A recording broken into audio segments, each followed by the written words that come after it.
Town Clerk of the Town of Morristown do hereby state that it is 7:32 p.m. on Tuesday, October 24th, and that this regular hybrid meeting is being held via webinar and in person. Both adequate and electronic notice of this meeting were provided according to law by written notice to the Morristown Daily Record, the official newspaper of the Town of Morristown, and to the Newark Star-Ledger, both more than 48 hours ago. Notice was also posted in Town Hall and on the town website and filed with the Office of the Town Clerk of the Town of Morristown. I do further state that I shall enter into the minutes of this meeting a statement that such notice was furnished as particularly described by me in this public announcement. I will take a roll call. Councilman Armington. Here. Councilwoman Cotton. Present. Councilwoman Foster is excused this evening. Councilman Iannacone. Here. Councilman Silva. Present. Councilman Umbriac. Here. Council President Mayer. Here. Council President, you have a quorum. Thank you. We will go into a moment of silence, please. Thank you.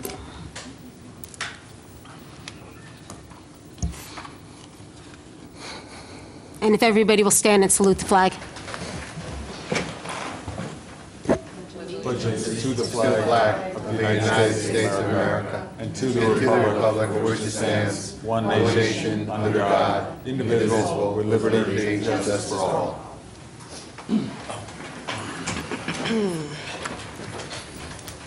Okay, before we get started, please be aware that public comment during the public hearing portions of this meeting will be held both in person and through the Zoom app.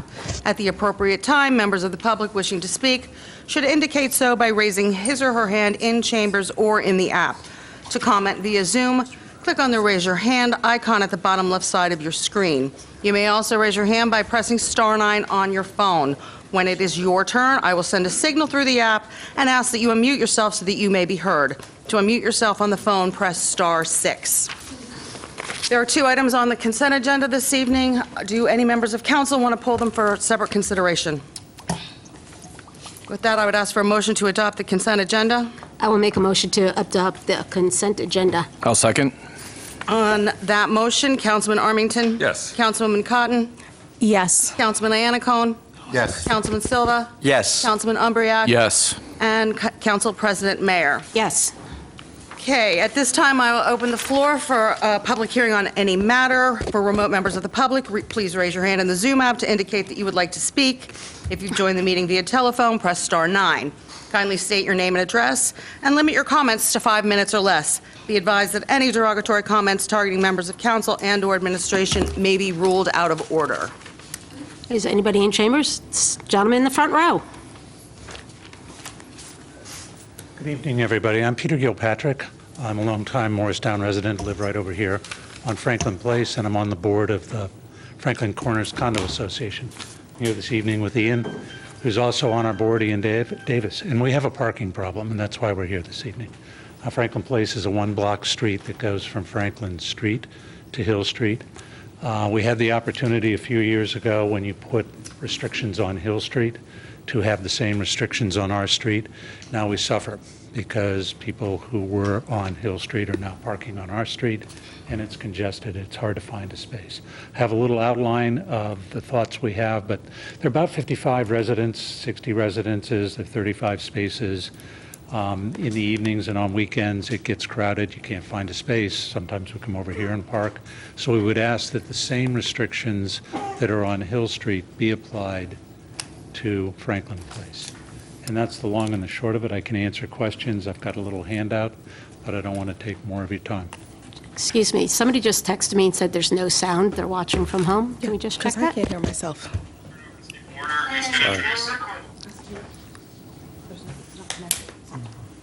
So the way this works is basically you express a comment, and then once we close the public comment period, the council or the administration will respond to your.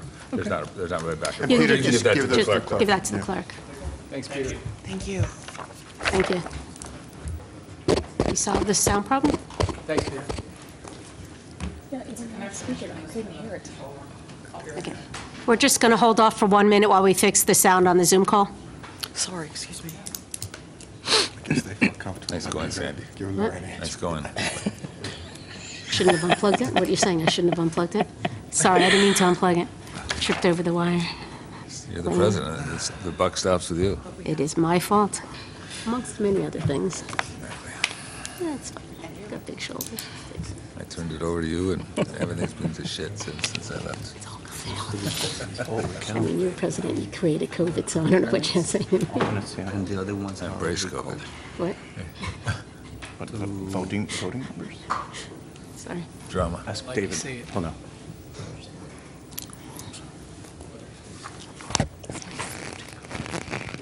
No. You used to be on that.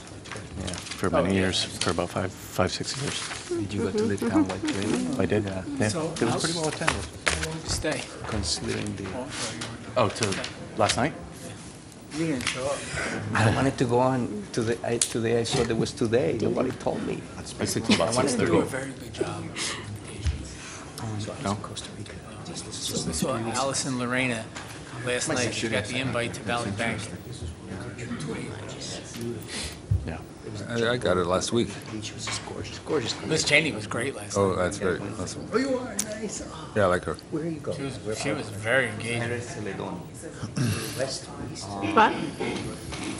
We have a technician that's listening online through the Zoom app. Okay. Well, let's resume the meeting. If the listener at home is not watching through Zoom and they're watching through another Okay. live stream, let me know because maybe that's an issue. Okay. If anybody at home can hear, just let us know. Is there anybody else who wants to speak in chambers? Sir? Environmental Commission. Your daughter speaking? Oh, okay. She's next. Okay. Good evening. Can everyone hear me all right? Yes. Sir. Thank you. My name is Keith Servell of 18 Erskine Drive here in Morristown. And I Can you just wanted, please spell your last name? of course, Survell. Thank you. You're welcome.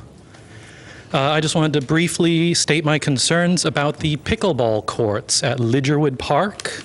I know that everyone here is probably already aware of this if I'm hearing things correctly, but my main concern is about the noise of the game of pickleball at Lidgerwood Park. It's well known and well documented as a loud game. And while I understand the importance of, recreational facilities for the town, I think we also need to balance the need for tranquility in the surrounding neighborhoods. And the noise from pickleball at Lidgerwood Park has been quite loud as of late, I can't help but notice. And I hear through the grapevine that there might be an expansion of the courts there, which gives me pause.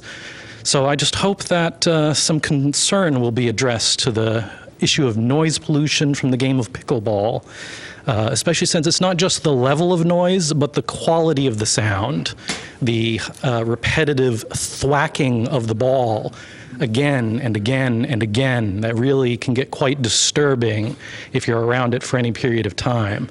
The sound, in my case, even carries through my double-pane windows, which is quite a loud sound to get through that. I can't help but think.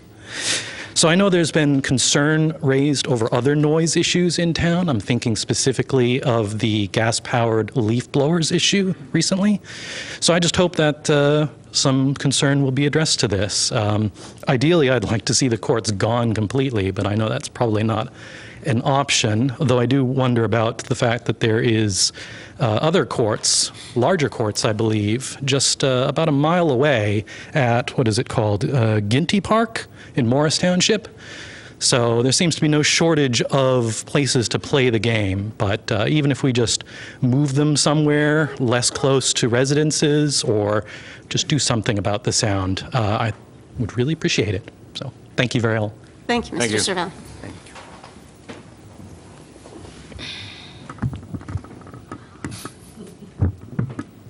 Sierra, would you like to come up?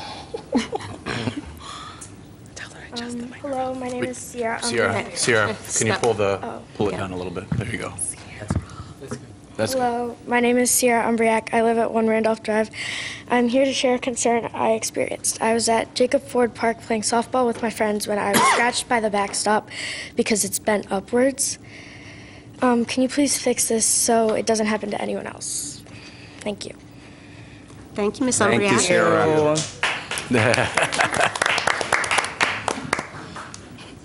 For the record, you can't vote on it. Hello, this is, I am Charlotte Gabriel, 320 South Street, Morristown. You will notice there's not a lot of Parsons Village people here tonight. They're taking a break. They'll be back. In the last few weeks, I've been to a few hospital towns, and they're all pretty dreadful looking. White Plains, New Brunswick, New Rochelle. The buildings are way too tall, close to the sidewalks. I thought about it. I think this is an exciting opportunity. This is not a bad thing. You have the hospital in your hands. They've already bought the buildings. I have 3 suggestions. First, make sure the tax component is pretty much complete before you sign on the dotted line. Number 2, obviously, traffic studies. But 3, the thing I'm really excited about, don't build up, dig down. Dig down. What do I mean by that? I looked tonight, Syria, Sweden, Switzerland, Israel, they all have underground hospitals. They're new. These are not old ones. There's a lot of old ones. Israel, one was built in 2011. Their 5th largest was built in 2010. Very exciting. It can be done. There's also underground garage, Sydney House, Sydney Opera House, okay, in Australia. They've dug down 120 feet. There is a tower called the Salesforce Tower, San Francisco. They dug down 310 feet. There's others. There's an institute in China. 7,900 feet they dug down.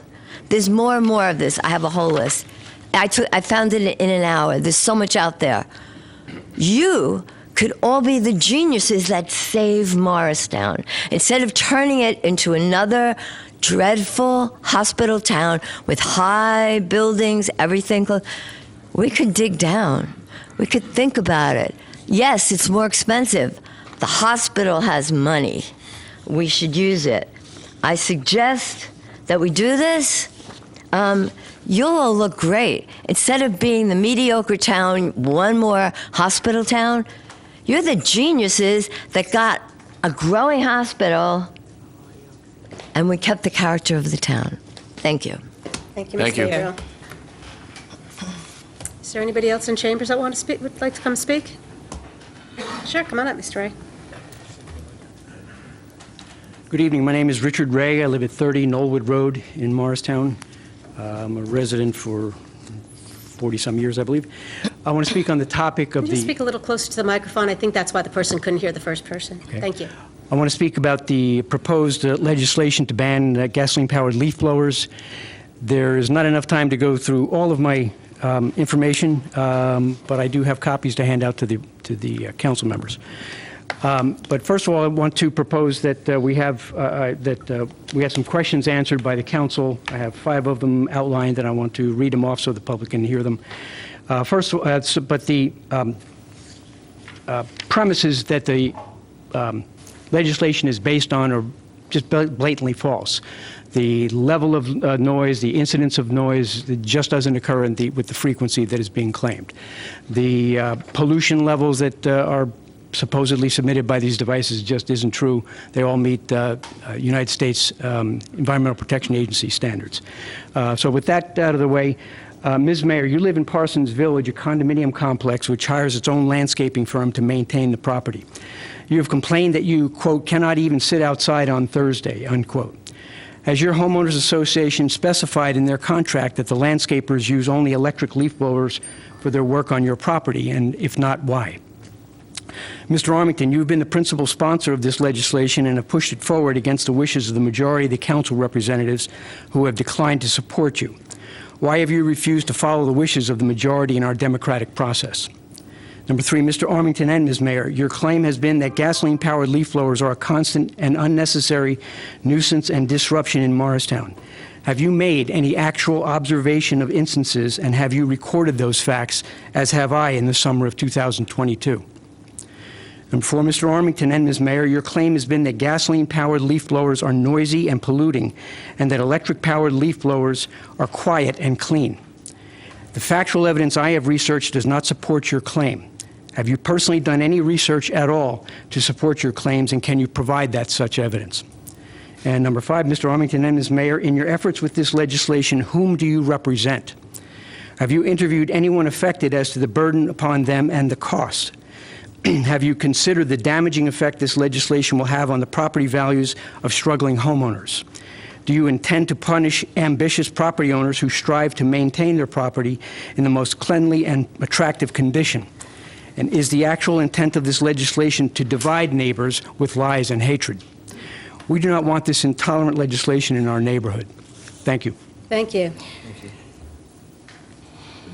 No one's clapping. Is there anybody else in chambers? No? Margo? No? No one on Zoom calling in? Okay. We're closing public comments. And we'll go to council responses. I'll start off with Franklin Place. Jillian, we're going to just do the usual study. Thank you very much. And the gentleman left already because they've already been in conversation with you. Yeah, I spoke to them before the meeting and let them know that we would go through our normal process and then That's great. proceed accordingly. And for the record, we did offer that, by the way, Franklin Place, at the same time we did Hill. But at that time, the residents on Franklin Place did not want it, but sure enough, they found out they probably do need it. Thank you very much. With reference to the backstop at Jacob Ford, we'll take care of it. And a lot of good work at Jacob Ford, too, and I give the town a lot of credit. It's a very well-maintained park. Good kudos to the Shade Tree Commission. The trees look fabulous. We did all the mulching, and looks really, really good. And I think the tennis court is up for repair for next year, on next year's budget, hopefully. So it's a nice little park. Thank you for that. And thank you for raising that. Okay. I'll address Mr. Ray's comments. Mr. Ray, I live across the street from the Red Oak School, and their landscaper shares the does the Red Oak School and also the Orthodox Shul across the street, and they're out there every week or two in the fall, and probably every 3 weeks or so in the spring and summer. I've recorded noise levels, and they generally exceed 75 to 85 decibels across the street at my front door. The decibel, the ordinance says 65 is the maximum. The state legislation on noise is very specific about the noise levels and the impacts that excessive noise provides. I'm not sure where you got your facts on, but I'd be interested in look at them. For your reference, the council, you are correct, and I made an effort to pass legislation limiting the use of gas-powered leaf blowers over the summer months. The council voted against it, and so the legislation that you're discussing essentially is before the voters of the public. It will be a public question on the ballot on November 7th, and the voters will be able to vote yes or no. And if they vote yes, then it will be legislation. It will be adopted legislation for a period of 3 years, after which a future administration can change it if they so choose to. That's the democratic process. And I will add that as Parsons Village is a co-op, not a condo. The president sitting in the audience today. As I sit on the Gardens and Grounds Committee, I do not negotiate landscapers' contracts. That is something that the board does with the head of the Gardens and Grounds Committee. I will tell you this, we are an organic community. We do not allow chemicals on our grounds. And the majority of the people in Parsons Village do not want gas-powered leaf blowers there. And while it may cost more, it might not cost more because we're trying to go more organic where we have less lawns to mow, which is the future, where you have more native planting. And I have 2 shade tree people here that will attest to that. And if we can get some of our gardens, our lawns into native grounds and native grasses, it will cut back on a lot of the landscaping. But I could tell you the people in Parsons Village, they'd rather have the quiet. And the reason I'm saying that is because the months that we want to not have the gas-powered leaf blowers, they're blowing grass clippings that are about 1/8 of an inch, like an inch long. In the fall, we don't have a problem with the gas-powered leaf blowers blowing the leaves, though we'd like to keep the leaves around our gardens because it does protect the pollinators. But the whole point of the ordinance is for the spring when it's just grass clippings. And I can tell you, my neighbors, all for getting rid of We have large lawns, we have large gas-powered leaf blowers. They're not handheld only. And for the safety of everybody, I mean, in my opinion, I would like to not listen to it every Thursday when I get home from work and I can't sit on my balcony because there's a guy running around in like a jetpack of leaf blowing dirt onto my balcony. So that's who I represent, Mr. Ray. And does everybody? I have a question in regard to that. We have in the agenda the leaf blower referendum. Are we addressing that right now, or? You can address it now. Mr. Ray has brought it up. I'm also going to talk about the referendum at the end of the meeting, but if Mr. Ray would benefit from your comments and he doesn't want to wait until the end of the meeting, I encourage you to bring it up now. Yes. For Mr. Ray, there is not going to be a legislation here, but it's going to be a referendum, which will be in November at voting. You said that you have some information that you can leave here with the clerk. Oh, you have it already. So that information will be passed on to us and to the administration. And thank you for coming, because you bring in some facts. And the thing is that to have the referendum, we need what you brought here. We cannot have just one side saying one thing and no more information. They went out and they found some signatures speaking their gospel of banning the blowers, and they don't hear the other side to make their own decision. Because if I want to vote, I want to have both sides, and I will decide what should I believe. I will make my own research. So thank you for that. And Mr. Servell, I believe Ms. Barrick was replied regarding the pickleball courts in an email to Mr. Servell? Yes, I did. So we are aware that pickleball is a challenging sport with regard to noise in the neighborhood, and I did respond to your email. We are evaluating some ways to mitigate that noise, landscaping as well as some engineering solutions. There is the council. We proposed in the capital budget from last year, and the council approved some dedicated pickleball courts in that location. But part of that project is the installation of additional noise mitigating measures across the entire set of courts. So we're hoping that helps to mitigate the issue in your neighborhood. It's one of those things. You have a very, very popular sport that we've gotten a lot of residents who have asked for additional dedicated pickleball in town. We do not have any courts that are not in a residential neighborhood, unfortunately, because trust me, if we had some place like Ginty, that would be my first choice. But in the meantime, I have been researching personally, and I've asked engineering to continue to research kind of the newest and greatest ways to mitigate those kinds of issues as best as we can. I do know that there's also, there have been some complaints, which I didn't address in your email about like music and things like that. So we're going to try to do our best to also regulate that as well to the best of our ability. But I would certainly encourage you to continue to communicate with me directly. I know you communicated with engineering about some other issues too. So, I'm happy to respond to, kind of any kind of concerns regarding use of those courts as best as we can. Thank you. I will add that Ginty and Morris Township, they charge for using pickleball courts, whereas Yeah, and they charge additional for if you live in Morristown and you want to use a Morris Township facility, you have to pay a little bit more as well. in Morristown, we do not charge our residents for playing pickleball. Yeah. So Yeah, and I believe there's a waiting list in the township as well. Yeah. And they have a very high demand level, which I think is why our residents are asking for us to provide. Ping pong. Yeah. Yeah, the noise concern is valid, and I know that there's some towns in California that have outlawed pickleball because the pickleball courts are too close to residential neighborhoods, and people are complaining about the noise that the mayor was just making. So it is, because it's repetitive, it's the same pitch, and it's... I think Bergen County actually changed their balls to a different ball for pickleball to deal with noise. So there's definitely things you can do, and we're going to look at everything we can do to mitigate the noise. Thank you. Yes, Council President, I just want to make a comment because I'm a supporter of the restrictions on gas-powered leaf blowers. I just want to caution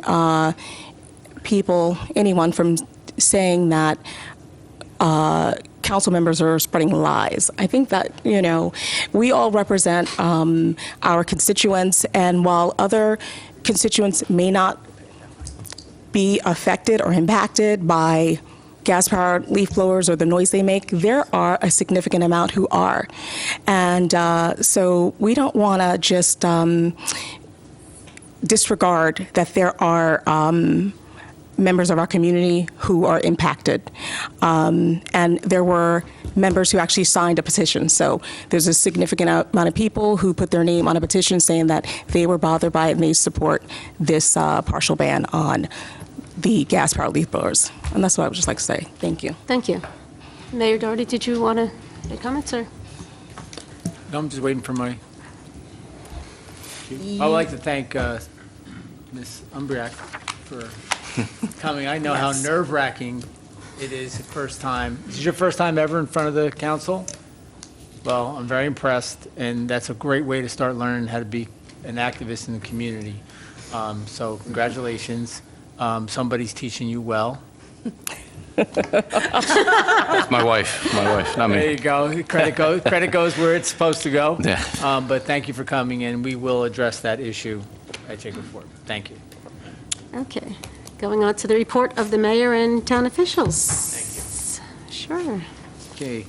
October 11th, there was a fire prevention and safety seminar in the Morristown Senior Center. Thank you to the Public Safety Department, Fire Bureau, and senior staff, center staff for coordinating. I think Mike's here, right? Mike Cochran? Yep. Thank you, Mike. Tuesday, October 17th, there was a Morristown Senior Q&A in the Morristown Senior Center, and I was, if you've never experienced the Q&A from our seniors, it is worth coming. We had a huge turnout. I actually invited our candidate from the 4th Ward, Chris Russo, who sat there and got to meet some of the seniors and answer some questions. They are tough. They ask tough questions, but they're great listeners, and they have great ideas, and they have great history, and it's great to learn from them. So, of course, always a shout out to the seniors, and thank you for our staff, Shanae and her staff, for putting that together. It was a really good turnout. October 21st, the fall town cleanup. Thank you to Morristown's Environmental Commission team. Douglas, Casey, several other volunteers. Shout out to the Key Club in Morristown High. They were out. Big shout out to Randolph High School. One of the volunteers is a teacher. I think it's Mr. Palmer. If I got his name right, I hope I did.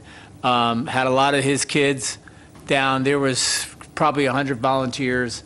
It was great to see all those young men and women out cleaning up our town, and from outside of town also coming to pitch in because they love being in downtown Morristown. So that was a great day, and the weather, it cooperated a bit. It was a bit rainy in the morning, but it did cooperate, and thank everybody for putting that together, and with the bad weather, and it went off well.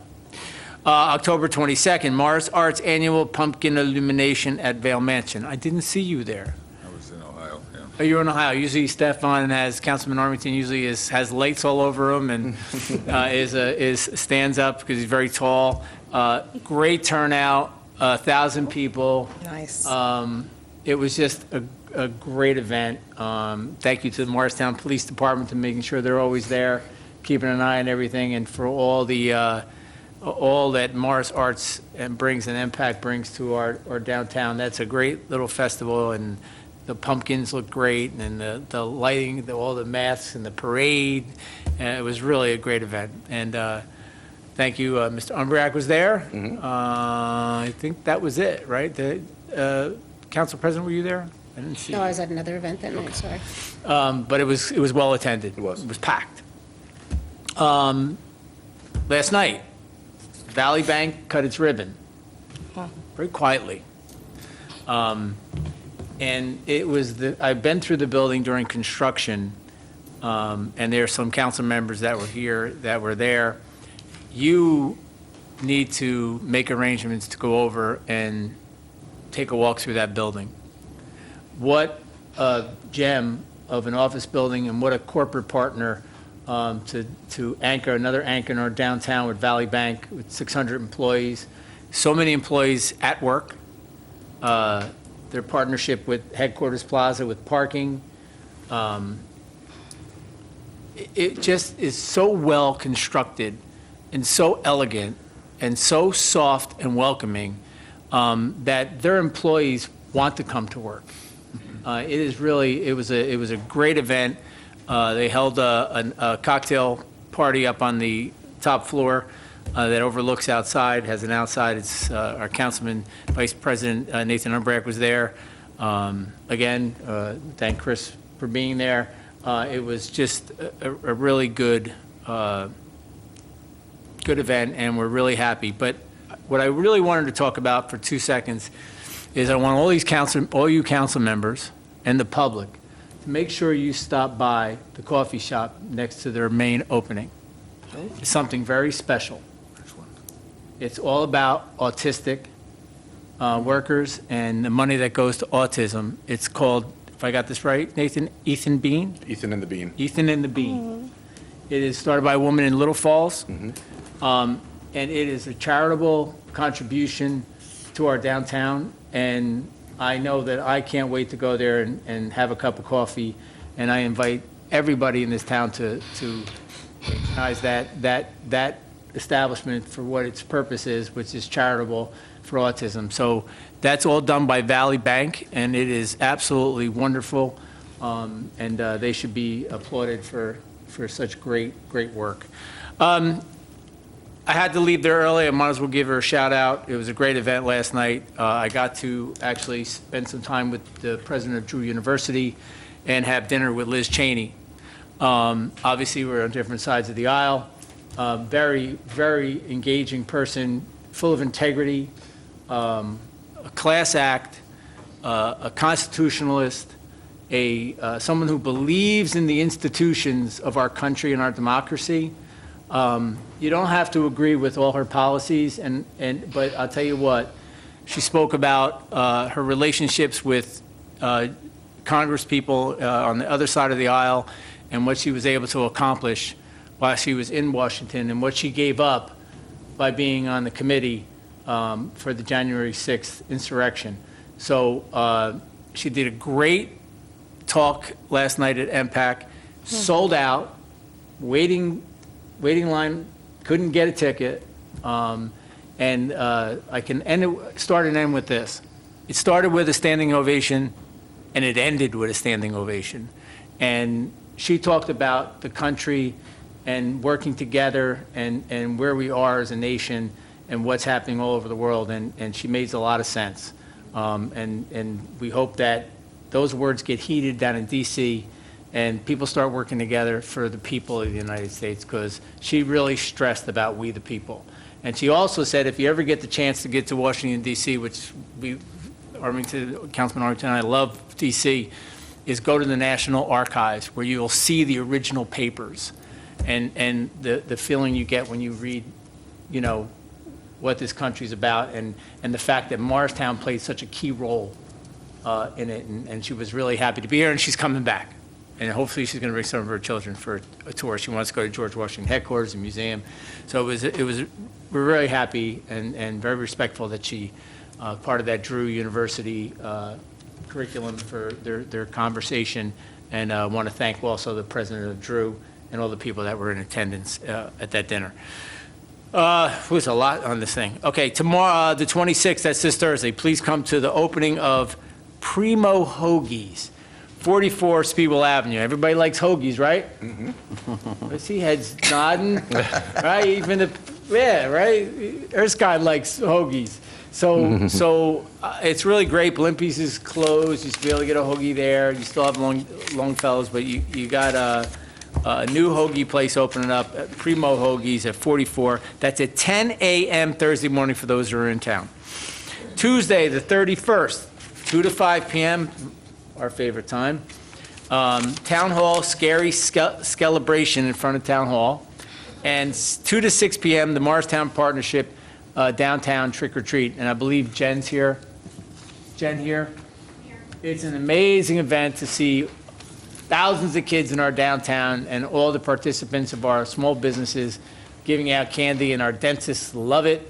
As we all remember as we were kids going trick-or-treating, and it's such a great thing that Morristown has a downtown so vibrant that these parents bring their kids here and they don't have to worry about them, and the police do an amazing job on every street corner. They're present, and you don't even see them sometimes, the ones that are not in uniform. So the town is in great shape. Police do a great job. Please bring your kids down. Enjoy it. Jillian and I spend the afternoon walking up and down our business district, and it's just a great day for the kids. So Saturday, November 4th, 10 a.m. to 1 p.m., the Market Street Mission Annual Coat Giveaway. It's another thing. Amazing how many people give coats that are absolutely beautiful. And it's great for the people who in need. And so it's a great thing to experience. If you have time, go up there 10 a.m. to 1 p.m. Donations are always needed. New or gently used coats, winter accessories. Please deliver to the thrift store at 25 George Street, Monday to Saturday, excluding Wednesdays from 9 to 3:30. So that's November 4th, 10 to 1. November 7th, mark your calendars. Election Day, Town Hall is closed, but is open as a polling location. I thought that we were open. It's not presidential. Do they have the day off? Oh, another day off. Okay, I'm only teasing. So Town Hall is closed for Election Day, November 7th. Please don't forget to go vote. Early voting starts, I believe, Saturday. Yes, Oh, got that right. Early voting starts Saturday. 10 a.m. So that's terrific. Friday, November 10th, Town Hall is also closed in observance of Veterans Day. And Saturday, the 11th of November, 10 a.m. Veterans Day services begin at Morris Township Municipal Building, and 11 a.m. Veterans Day services at the Morristown Green. Am I leaving anything out? Did I leave anything out? Is there a chance you left anything out? Yeah, there's probably a ton of things I could probably talk about. I don't think I left anything out. Did I leave anything out? I asked the public. Did I leave anything out? They're all shaking their head no. Move on. All right, thank you, Council President. You're welcome. We are going to move to the Shade Tree Commission's year-end report and slideshow. Hope I can get it up.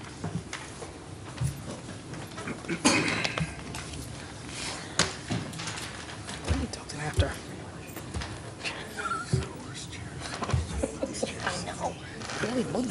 We're supposed to be moving out of the way. It's always right in my face, so. What do you mean?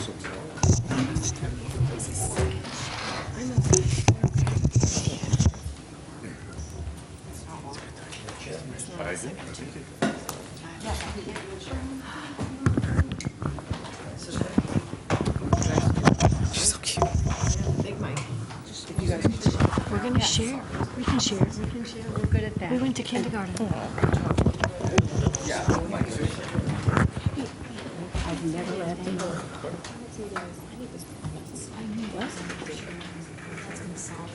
Yeah, that's way better for me.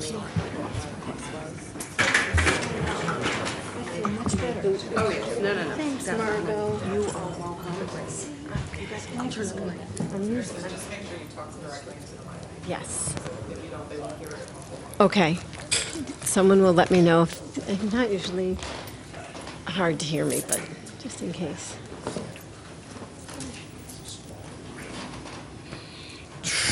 You guys tell me whenever you're ready. We're ready. And I'll start. Speak into the microphone. Okay, can you hear me? I can hear you, but it's not like amplified. Like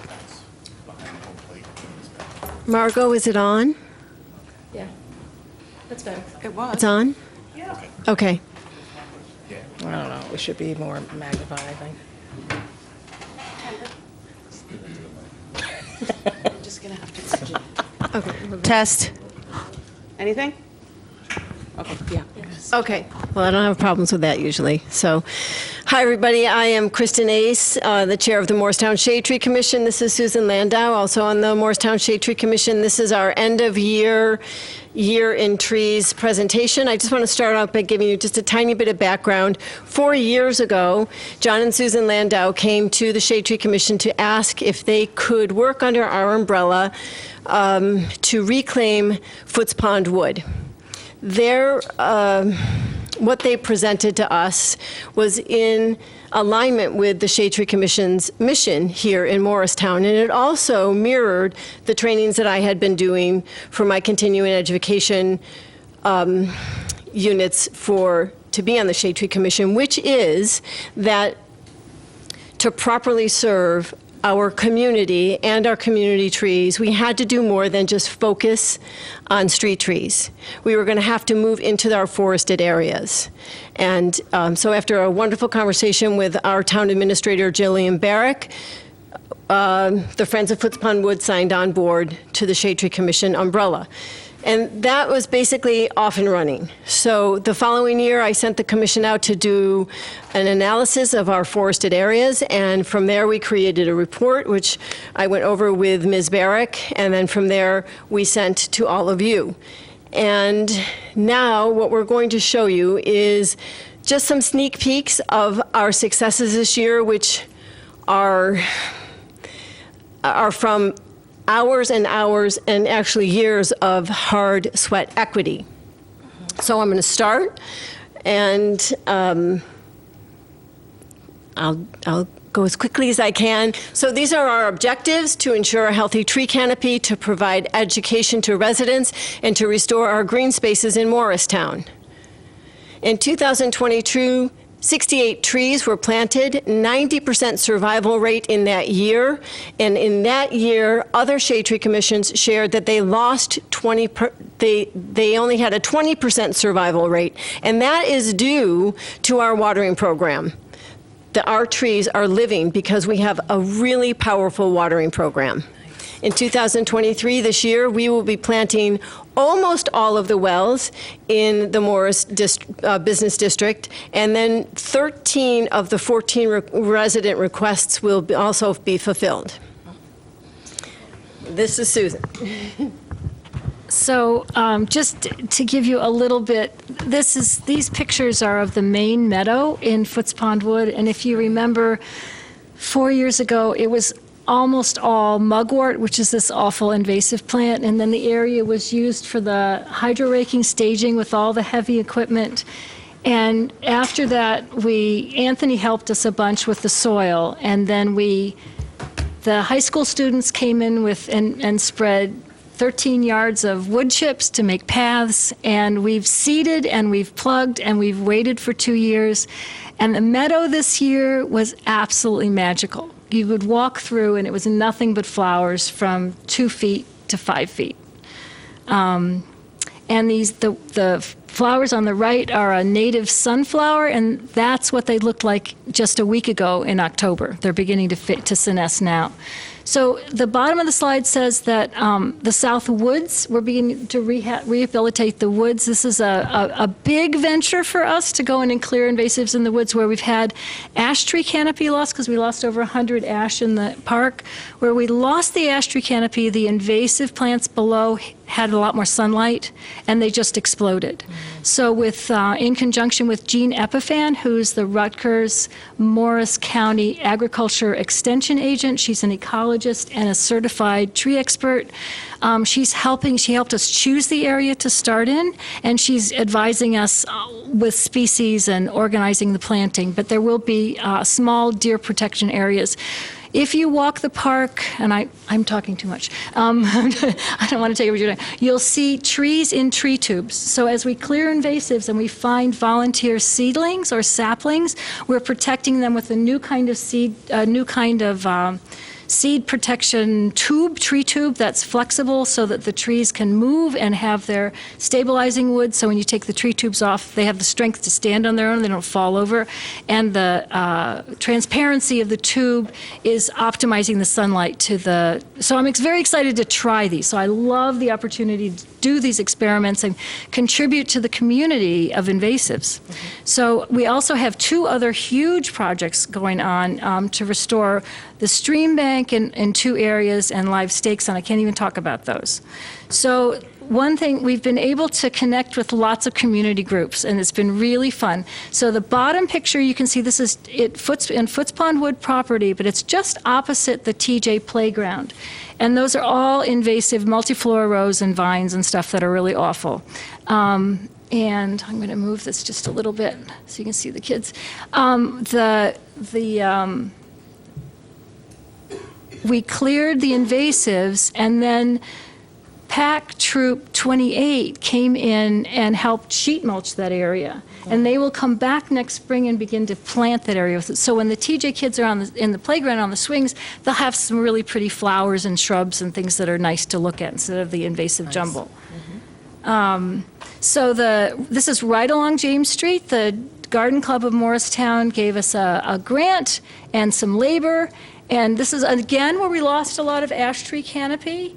We cleared it of invasives and did sheet mulching. And in this area, in conjunction with the Garden Club and Foots Pond Wood, we planted 17 trees of at least 5 different species and 81 shrubs and over 13,000 ground plants. So this is an area to watch in years to come. The color in the shrubs is really showing up in the fall.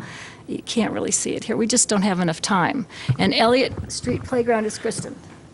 Oh, okay, so this was a grant that we received from One Tree Planted for $3,000.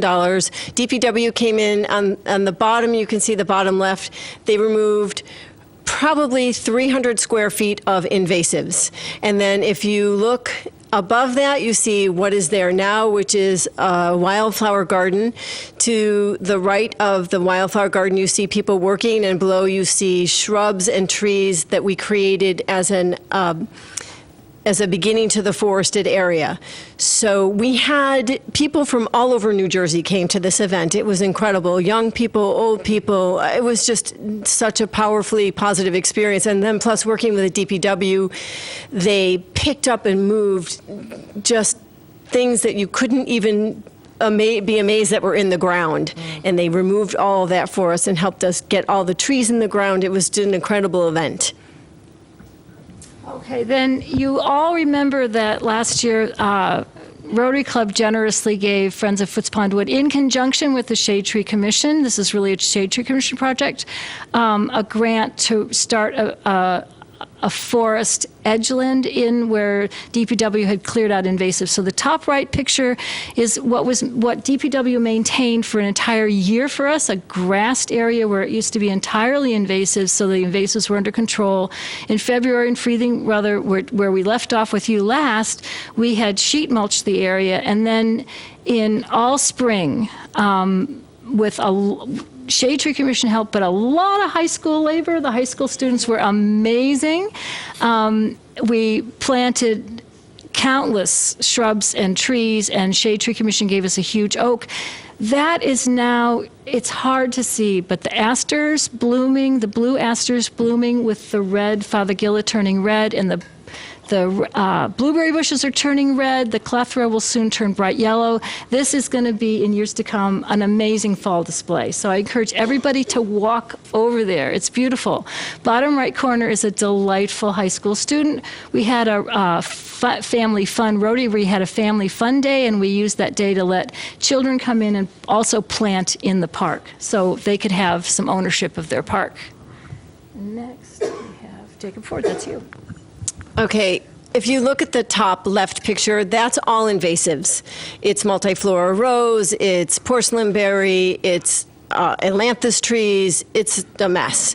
And so if you look below, you see that we are all clearing all of that area after DPW came in and took out the big stuff. We then came through by hand, backbreaking work, and removed as many of the vines all the way through down into the ground, sometimes 2 feet into the ground, as far as we could.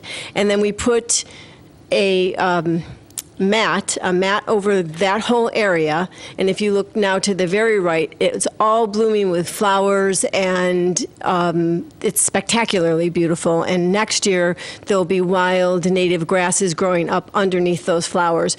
This secures the slope. It keeps the ground moist.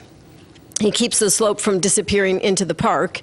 And this is phase one. Jacob Ford will be a many-tiered project, and we'll be working very closely with administration on how to do that the proper way so that we can reforest this entire section of Jacob Ford so that it is not only beautiful, but also saves the forest and saves the slope from disintegrating and stopping to go into the tennis court, which right now it's dissolving into the tennis court, and the tennis court is having trouble. So, okay, this is George. It's okay.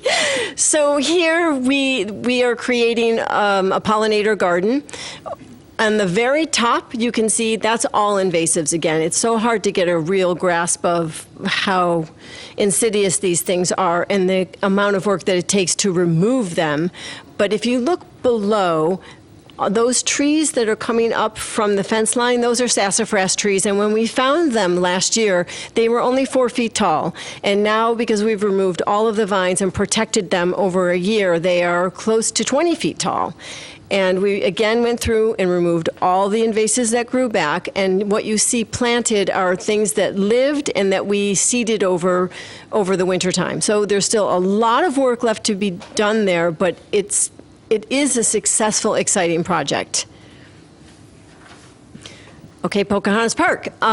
We received 40 native trees from New Jersey Tree Foundation, which are amazing tree people, and their corporate sponsor, CHEP. And so we planted those trees by hand. It was a lot of work. Again, DPW came in and pre-dug all of our holes. We could not have done this without them. It was an exciting day. It was a very successful day. And so far, out of the 40 trees, I think we've only lost 2, and it certainly isn't due to being watered improperly. It's just some species don't do well, but 2 out of 40 trees is not a bad number at all.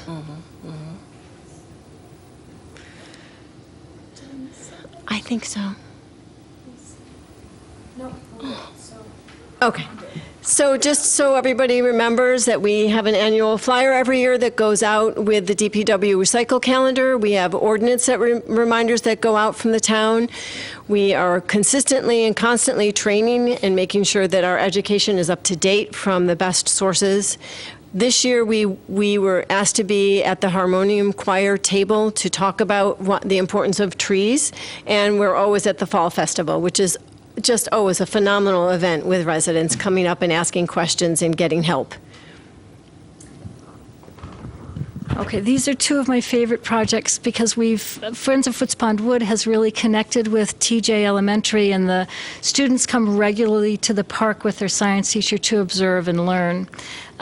So one of the most fun things we got to do was with the TJ PTO and the science teacher and the principal, we worked with Kate Morales Ward, who is working on her Girl Scout Gold Award, and she headed up planting a native planting around the TJ Elementary sign. And Kate's here. She's made these beautiful brochures that she has to give to each of us about what she did and the reasons behind it. Thank you, Kate. Thank you very much. Yeah. That was Kate.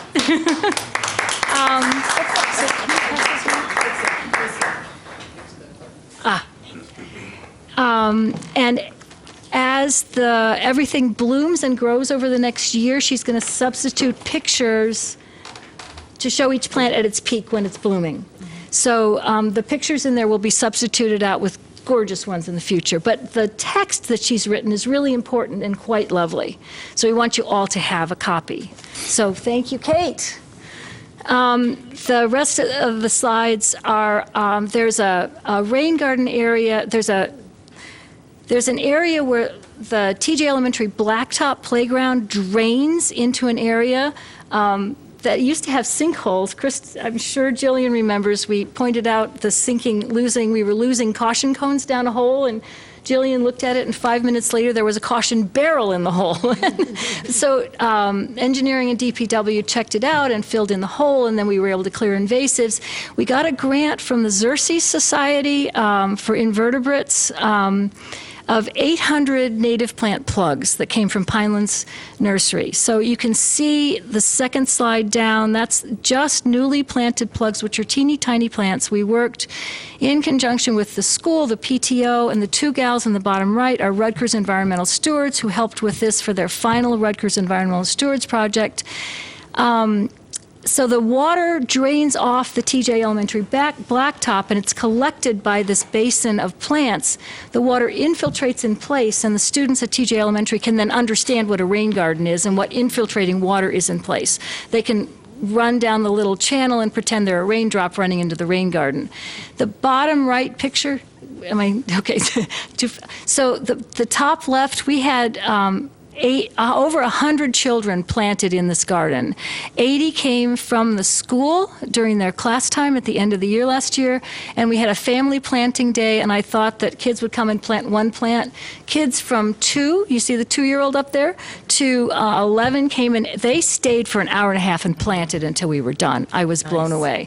So the bottom right is the picture that was done. So that is the rain garden at TJ Elementary and our sign. So I know we're running long, sorry. Yeah, this is our last slide. This is the Bud Street Playground.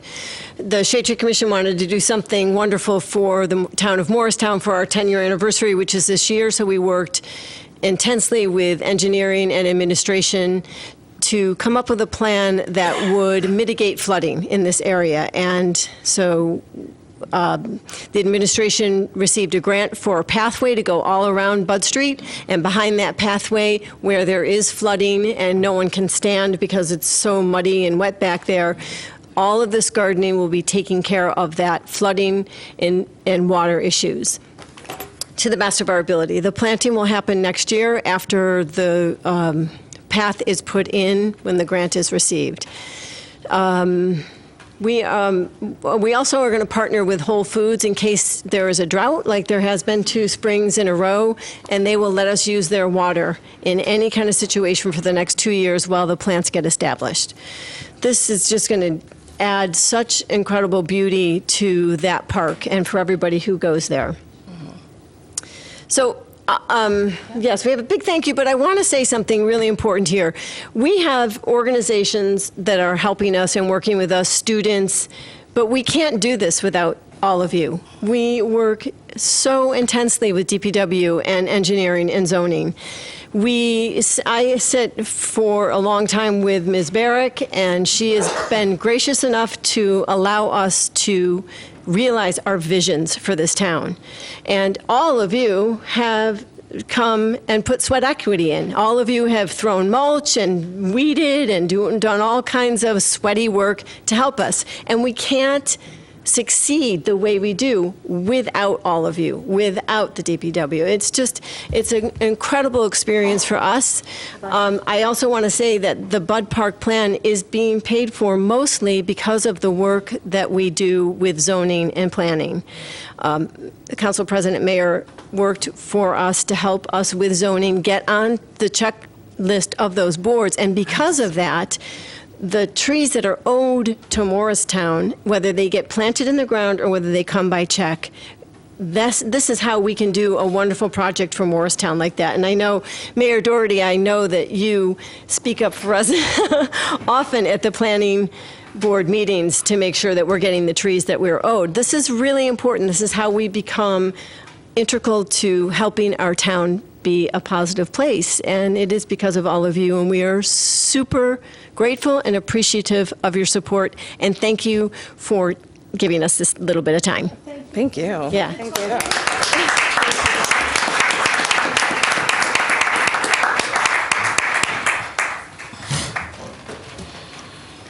Thank you, Shade Tree Commission. Oh, I can't wait if I can visit. Absolutely beautiful. I'm so trying.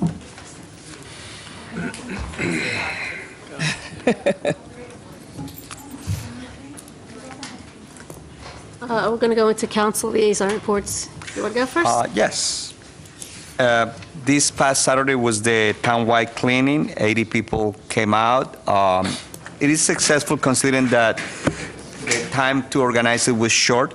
And also, I just want to announce, perhaps Mayor will do better than that, there are four vacants at the Environmental Commission, 2 regular and 2 alternate, right? So I believe you're looking for volunteers. It's posted. Okay, great. Thank you. Want me to go next? Sure.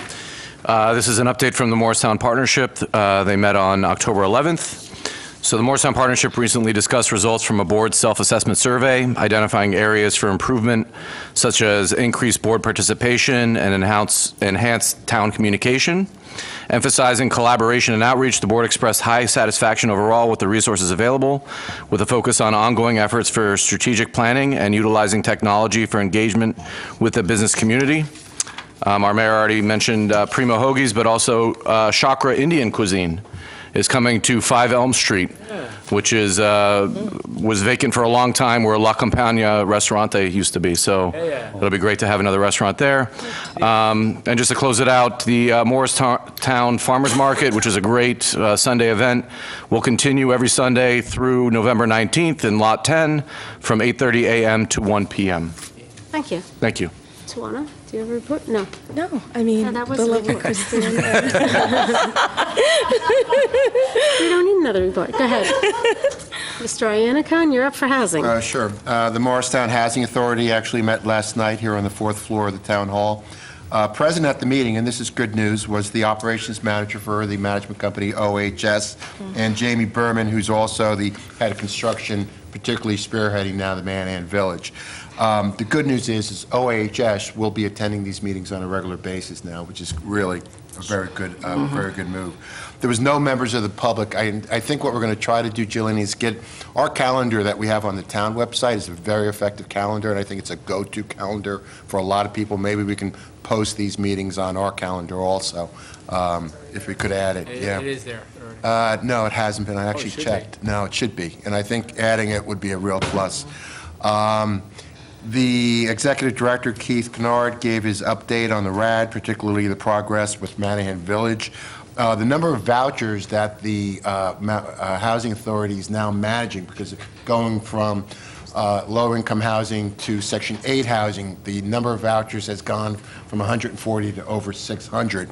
And HUD did recognize the smooth transition of that voucher system and gave a notice to, because that is a yeoman's job, actually taking on that voucher responsibility.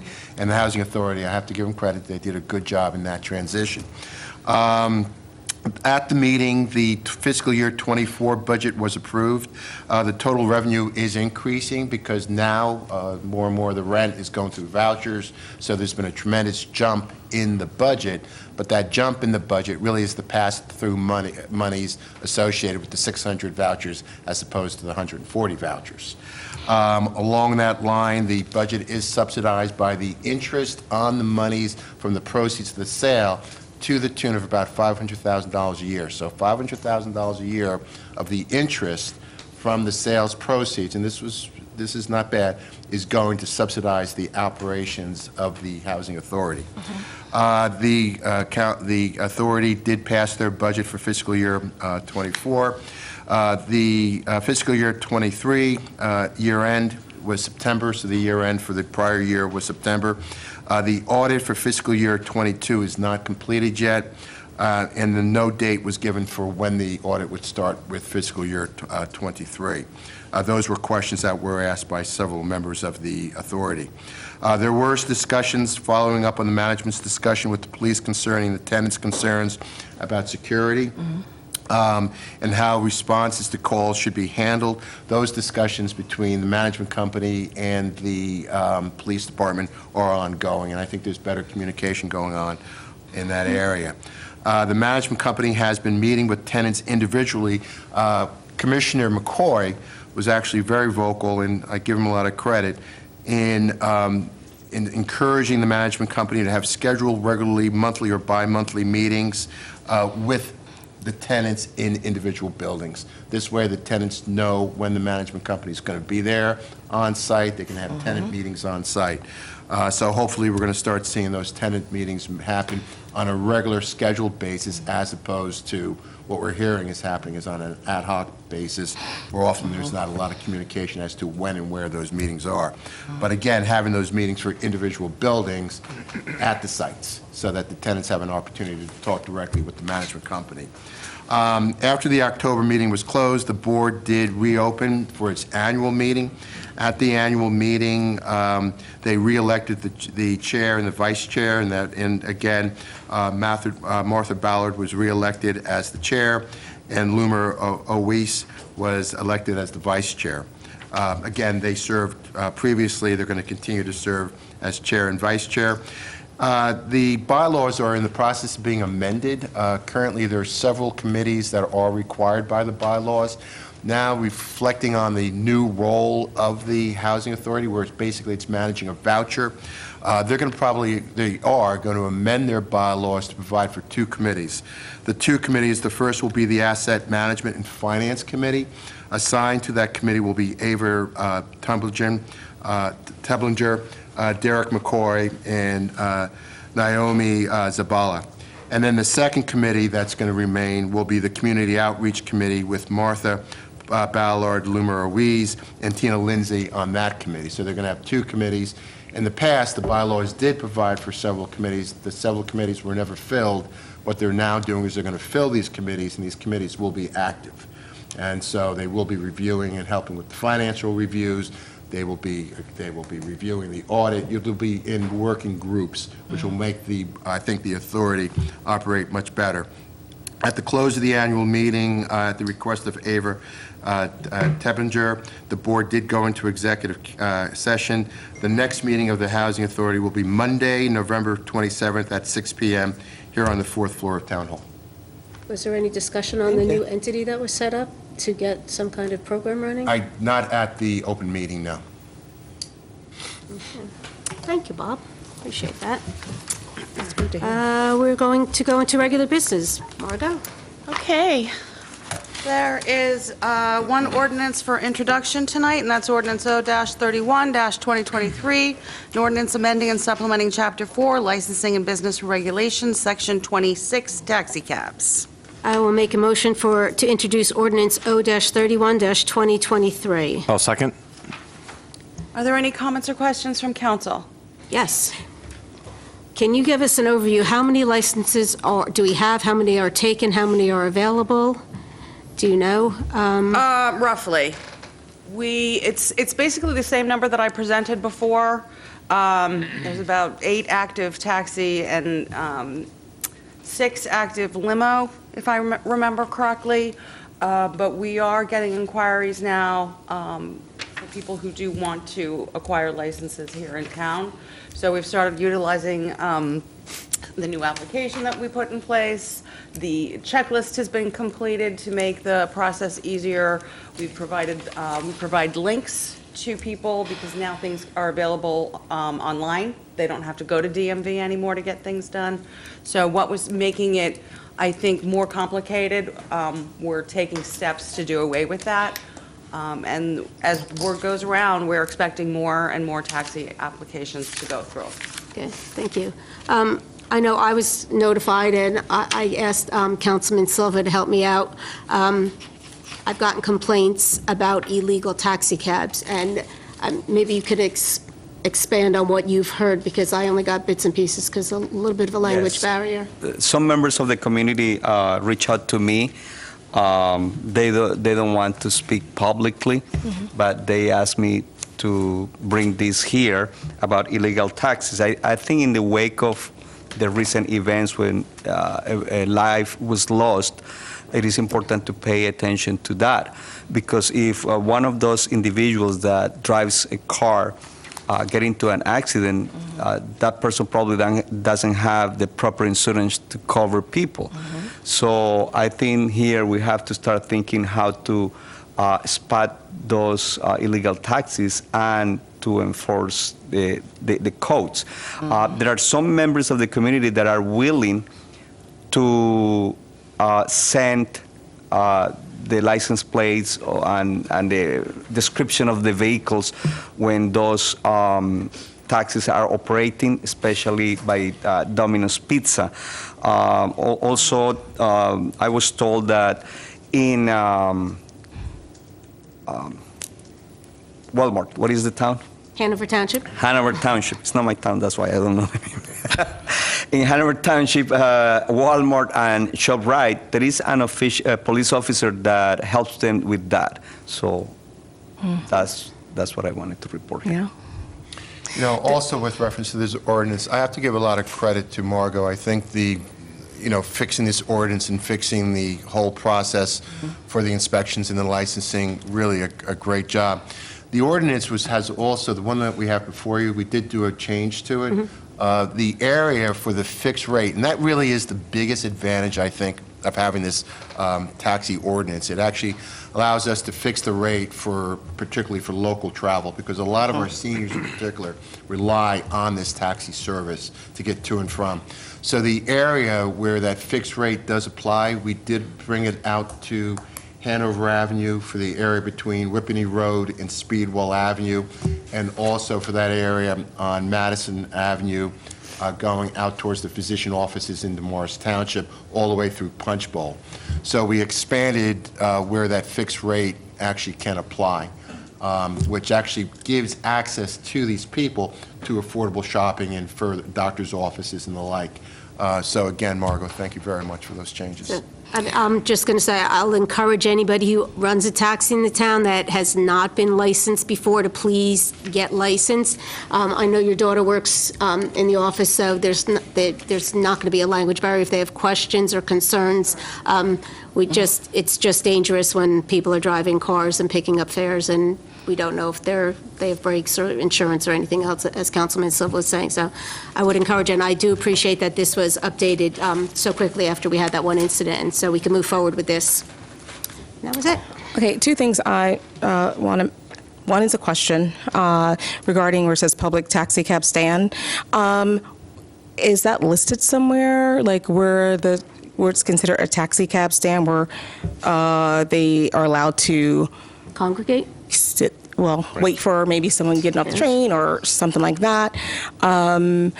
I heard Councilman Silva mention the Domino's parking lot, and of course, in light of what's happened, people want to know what will be done about the taxi cabs just congregating there, taking up spaces that people could use for the laundromat or Domino's or the other establishments that actually are there that their customers can't seem to get a park.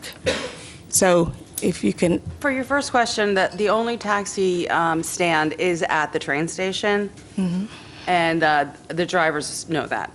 Okay. So anyone who comes and gets a license from... That's the only legal one, anyway. Okay.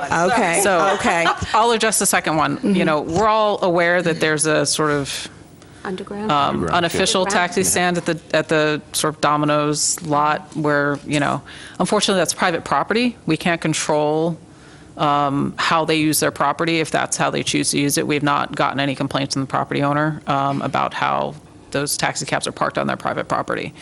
So it's very hard to enforce if it's a private property issue. The second thing, getting back to your comments, I'm happy to hear that you have some residents who are willing to work with us on the illegal cab issue. That's one of those things that's infinitely challenging to address. I will say every place that I've ever worked, we've had the same issue because, you know, if you think about it, somebody who's using a gypsy cab, which is the colloquial term, you know, there are reasons why they're using those services, and oftentimes, you know, when you go to enforce it, the people who are in the car say, "Oh, that's just my cousin. I'm just getting a ride from them," and it's really hard to really kind of catch people in the act. So if we can get information from the community to help, you know, work with us, and now sort of having, you know, additional Spanish-speaking officers on our force who can help us with that too, I think will help, you know, try to address it. But it's just a challenging problem to address. But you know, the more information we can get from the community, you know, the better we'll be, better informed we'll be. I have another question. So if this congestion, like, because there's often congestion at the top of Flagler Hill, to be on Flagler, due to all those cabs and people trying to get in and out of there. So could someone just call the police and say, listen, we're blocked up. We can't even get into Flagler Street. Absolutely. So, okay. Absolutely. So just If let people know. blocking If you the see street, this stuff, that- just, Yes. Council President, can I give you a quick history with the police department on this issue? I suggest that you talk to the business administrator, set up a meeting with the police chief. There was we've had several meetings with the cab owners, Latino cab owners, legit cab owners, and this was going on for a couple of years. The chief can give you more of an update and what they've done. And it really comes down to exactly what the business administrator is saying. They had pulled over people who have people in the car, knowing that they're gypsy cabs. You can't enforce it and say, this is my cousin. You know, they're just picking ups out of the laundromat. They're taking them shopping. It's like a whole network. But I would suggest that you get a couple of your people that are willing to work and have a meeting with the police chief and form some type of movement in that direction. We went through this for a couple of years. Thank you. But, the other thing we should also consider is, like Sandy said, encourage people, because we only have 8 cabs out there now, and we lost 6. And probably more importantly is the cabs that we have, they're all different phone numbers. So maybe something else that maybe the partnership and Jen can do for us is get those phone numbers out there, because, again, we have a lot of residents in town that rely on those cabs. They don't use Uber, the seniors, they use those cabs, but getting those phone numbers out there, because they don't have a common dispatch. And with the person that we revoked, they had 6 cabs with a common number, and they were a 24-hour service. So we should hopefully encourage people to come forward and let's get a license. And also remember, we're loaded with Uber and Lyft drivers. And we don't have any power over legislation on Uber or Lyft because it's state regulated. But That's also a problem. different users, too. It's a different class of users, yeah. But we don't control Yes them. and no. Yeah. Yes and no. I know plenty of Uber drivers that are over at the laundromat. Lyft just puts on a light. Very. I mean, it would be nice if we had, the names of these official registered drivers that you could tell your community, like, oh, this person, they're registered, it's, you're safe to get a taxi cab with them without promoting, Margaret can put that together Okay. and get it out in the public. Yeah, you don't want to seem like you're just kind of promoting one over the other, but just giving the, Information. Yeah. Already have it on my to-do list. Okay, thank you. Thank you. Thanks, Pastor. All right, go ahead. Okay, on the introduction of ordinance O-31-2023, Councilman Armington. Yes. Councilwoman Cotton. Yes. Councilman Iannicone. Yes. Councilman Silva. Yes. Councilman Umbreak. Yes. Council President Mayor. Yes. Ordinance 31-2023 has been introduced properly by title and will be considered further after a public hearing on November 9th. There are no ordinances for adoption. There are 9 resolutions on the agenda this evening. Would members of council like any pulled for separate consideration? I'd Yes, like- Margaret, can we pull 146, please? Yes. For me, 145 and 150. Any others? Okay, I would ask for a motion, please, to adopt resolutions R 43, 44, 47, 48, 49, and 51-2023. I will make a motion to adopt those resolutions. A second. Okay. On the adoption of those resolutions, Councilman Armington. Yes. Councilwoman Cotton. Yes. Councilman Iannicone. Yes. Councilman Silva. Yes. Councilman Umbreak. Yes. Council President Mayor. Yes. Resolution R-145, 2023, resolution of the Town of Morristown authorizing the shared services agreement with the Borough of Madison to provide courtesy construction services. I'll make a motion to adopt Resolution R-145-2023. I'll second. Councilman. Yes, is this sharing inspectors? Yes, so the state passed let me slow down. The state recently passed legislation that puts a time limit on how responsive a municipality is to requests for inspection. And it's mostly geared towards towns that have part-time inspectors in other parts of the state. We have full-time inspectors.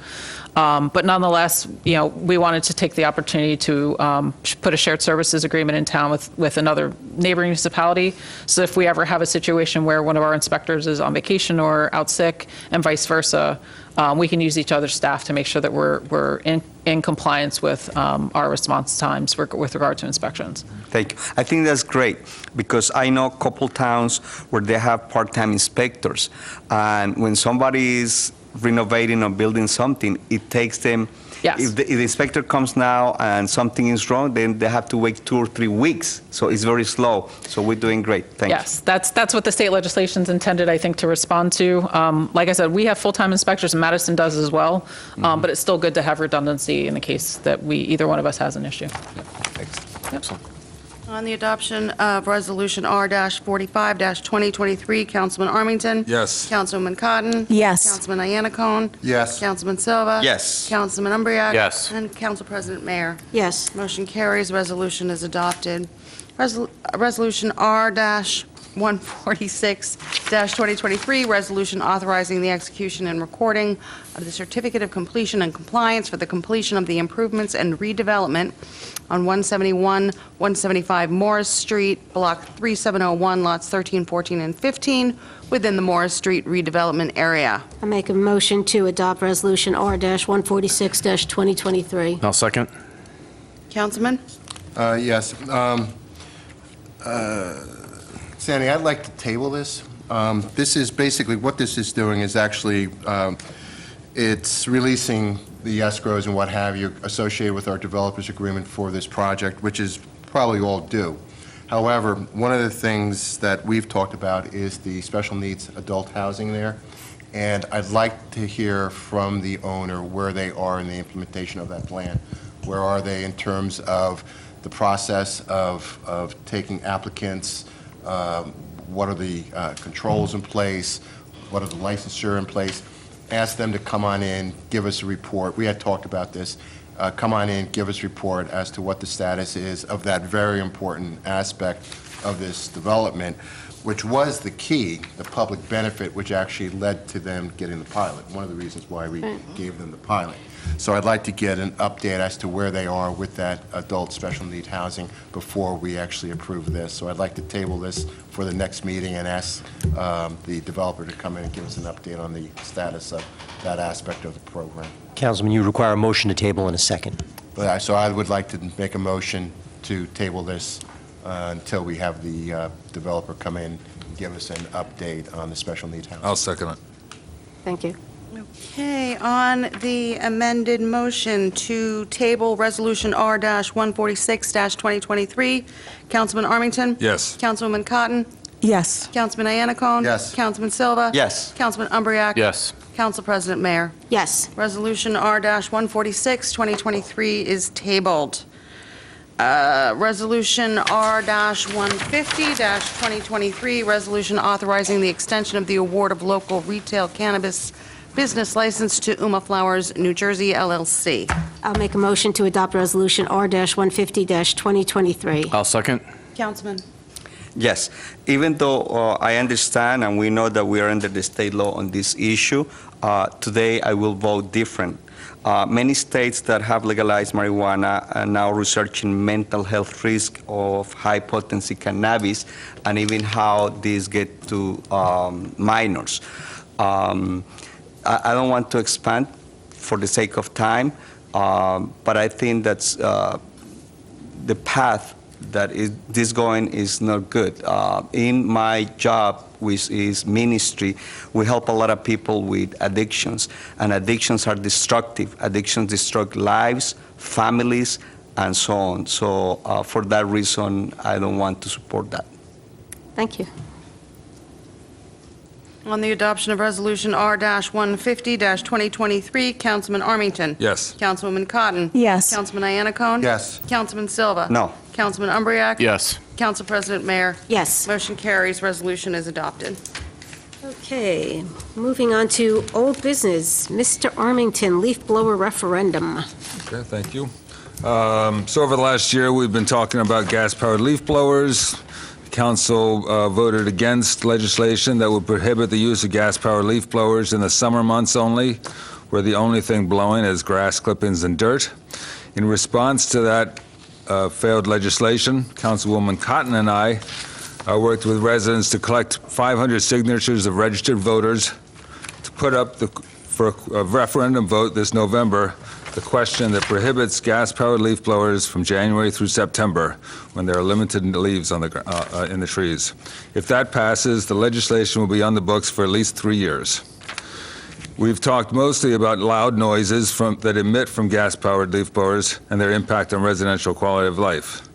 The bigger issues that have helped push leaf blower bans to the forefront is their impact on air quality, the environment, and public health. Gas-powered blowers use two-stroke engines which combine oil and gas together. About 30% of that fuel mixture is not burned off, resulting in toxic pollution emissions of carbon monoxide, nitrous oxide, and hydrocarbons, all of which are greenhouse gas emissions contributing to global warming. Additional emissions include benzene, butadiene, formaldehyde, and fine particulates, which are carcinogenic, causing cancer. The state of California, in arguing for a statewide ban on gas-powered leaf blowers next year, calculated that greenhouse gas emissions from gas-powered lawn care equipment exceeded the total emissions of all of the state's 14.3 million automobiles. Similar facts show that 1 hour using a gas-powered leaf blower at peak power is the same as driving a mid-sized car approximately 1,100 miles. These emissions also contribute to public health impacts. The pollutants that landscape workers breathe in every day doubles their chance that they will get cancer and leads to respiratory problems. Landscape workers that are not provided with hearing protection risk total hearing loss. These excessive noise levels have been shown to negatively impact cognitive development in children, as well as cardiovascular problems and increased stress and anxiety. The landscaping industry will tell you that switching to cleaner, safer technology will cost people jobs. That argument has been used unsuccessfully in business in response to regulation about public safety for the last century. And every step, governments and American businesses have put workplace safety at the top of their priority. Is Morristown going to make worker safety a priority? For anyone who has a hybrid or electric vehicle, switching your gas-powered lawn care service to electric reduces your greenhouse gas emissions by a similar amount at a fraction of the cost to you. For anyone who purposely chooses an electric company that sources electricity from solar or wind power, switching to electric lawn care will significantly reduce your carbon footprint. 2 years ago, I bought a battery-powered lawn mower when my gas-powered mower crapped out. I also bought a weed whacker and a leaf blower. With one battery, I can mow my quarter-acre lot, weed whack, and blow all the grass off the sidewalk and driveway. Other than the initial investment, there have been no maintenance costs. There are over 100 cities across the country that have some type of ban on gas-powered leaf blowers. Washington, D.C. banned leaf blowers entirely in 2022. The entire state of California will implement a ban starting next year. Morristown has been a leader in smart legislation that promotes the health and welfare of its businesses. On November 7th, I encourage everyone to vote yes on the public question about gas-powered leaf blowers. A yes vote means that if you own electric blowers, you can use it any time of the year. If you own a gas-powered blower, you can only use it during the peak leaf season in the fall. Thank you. Thank you. I just have a question. Was this produced by administration? That was by me. Over the last 12 years, I've put all correspondence from me to my constituents using town letterhead, the logo. Because I think, Mr. Ray, you can do the same thing for your argument. He's not a representative of the town. He is a citizen. So then he's in disadvantage, and the people, because I agree with Councilman Cotton that there are a number of people concerned about this, but there are people that are concerned the opposite way. So, he is in his right to distribute as much information about the ill effects of battery-powered leaf blowers as he wants to. But if I'm a regular citizen that don't come to town meetings and I see this, what I'm going to believe is that this came out from administration, and I'm going to believe this, I won't have the choice of, let me read this information given by one of the council members, and let me read this other information, and I will make my own research, and I will make my own decision. That's democracy.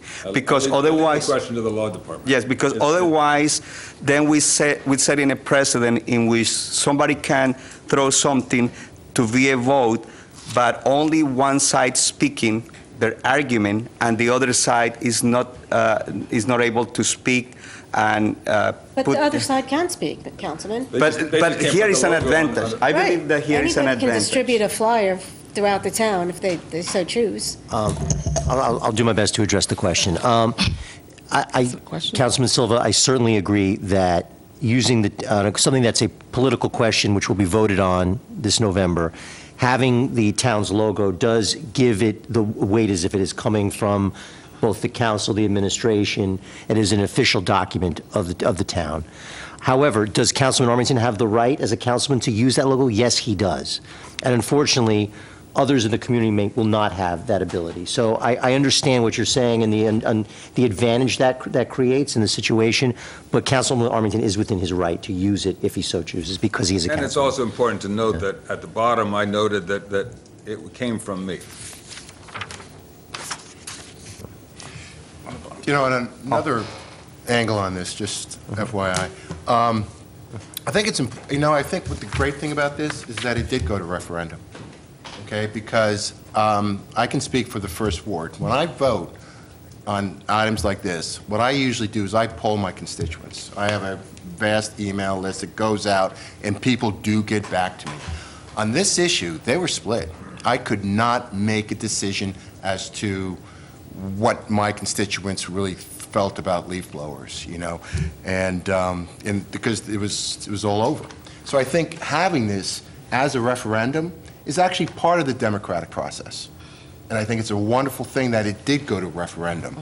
I will also tell you that I did communicate, and I reminded everybody that this was on the ballot, and I'll say it here, and the mail-in ballot is on the back side. Right. Okay? Yeah. Because I'm one of those people that probably wouldn't necessarily read that fine line, but it's on the back of the mail-in ballot. People are going to miss it. So flip over your ballot, okay, and make sure you vote on the back side of that mail-in ballot, okay?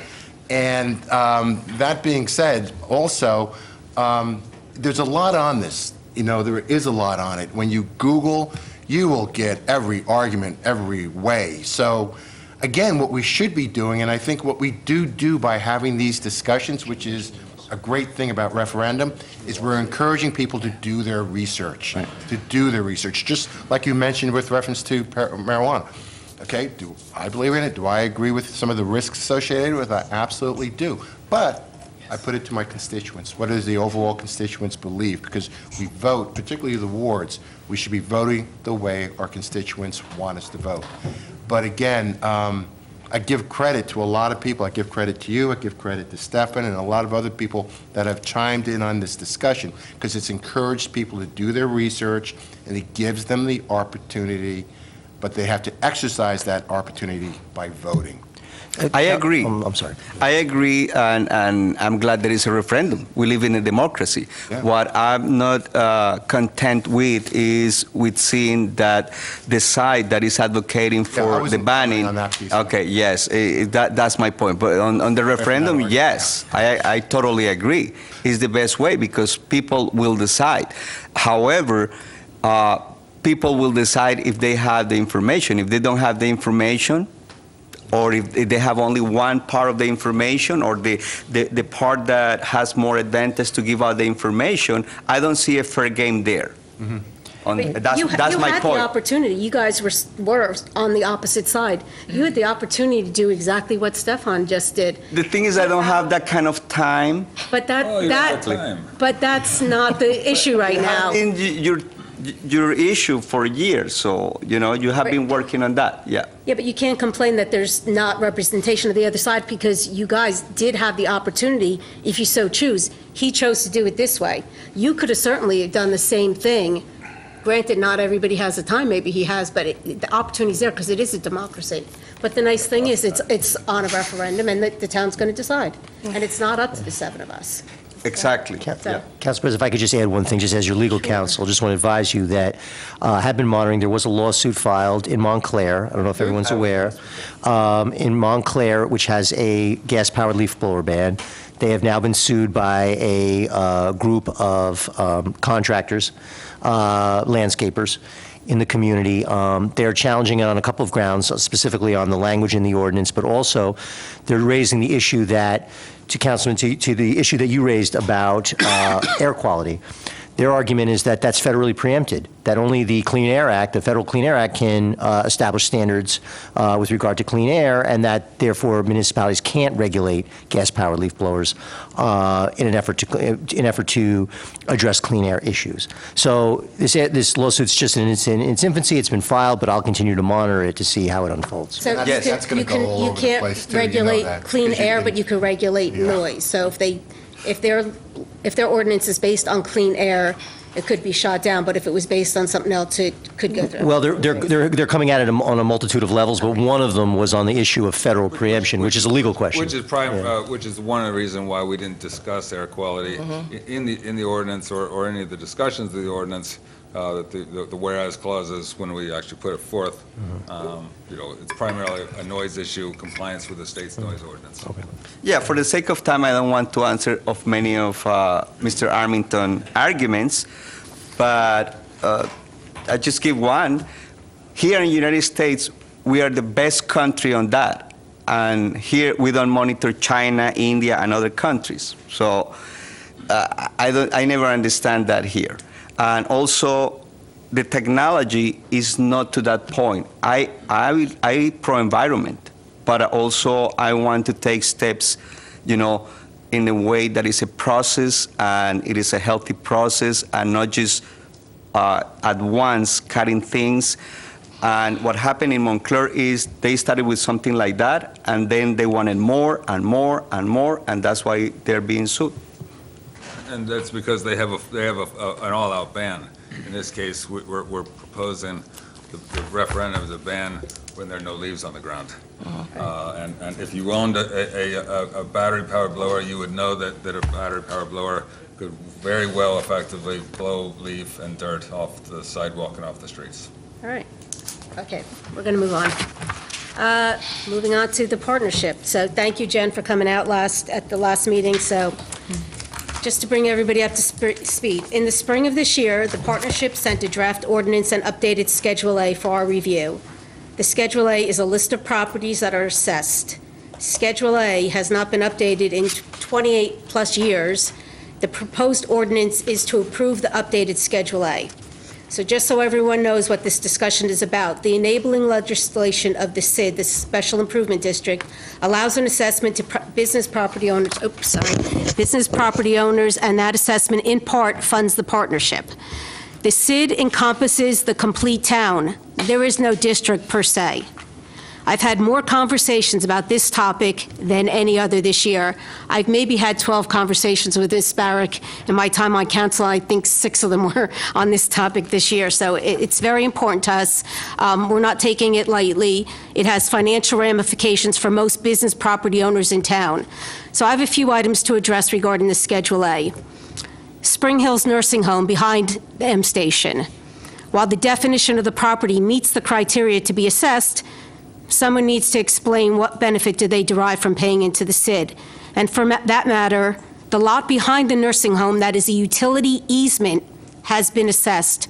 I don't know why.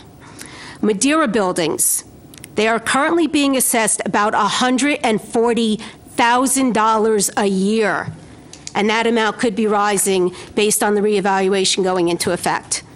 1113 DeHart currently pays about $18,000 a year. Metropolitan currently pays about $26,775 a year.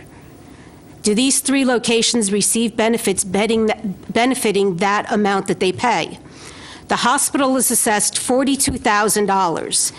We know that the assessment is based on property values, so that portion of the hospital was assessed, but how was it determined? Was it based on the taxable portion? Who decided that criteria?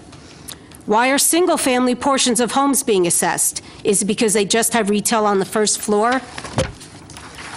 M Station and Valley Bank new headquarters, as we've talked about, are currently not on the current state, are not listed on the SID, on the Schedule A due to they weren't listed because they weren't in a state of completion at that time. How much will they be assessed?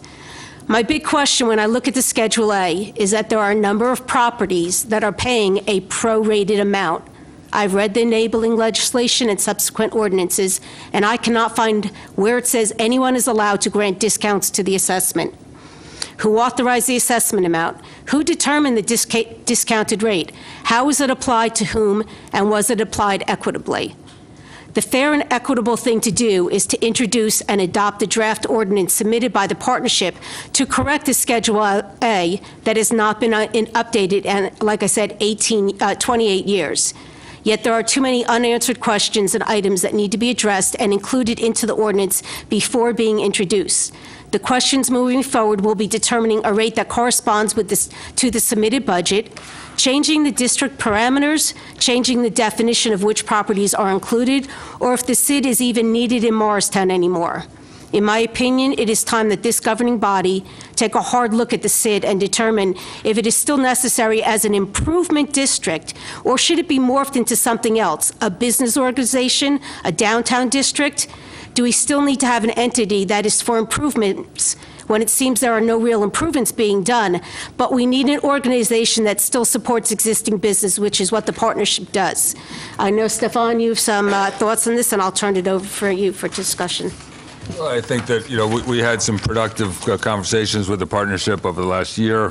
When we asked about what the specific benefits of individual businesses were, the partnership, and I think fairly stated that the growth of the town over the last 30 years is at least partly due to the partnership's contribution.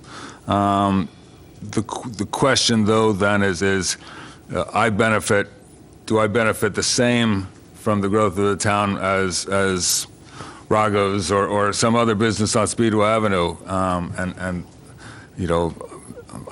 My opinion is that I do benefit the same as all the businesses. So it puts into question whether or not it's a tax or an assessment if I'm not paying, and is that fair?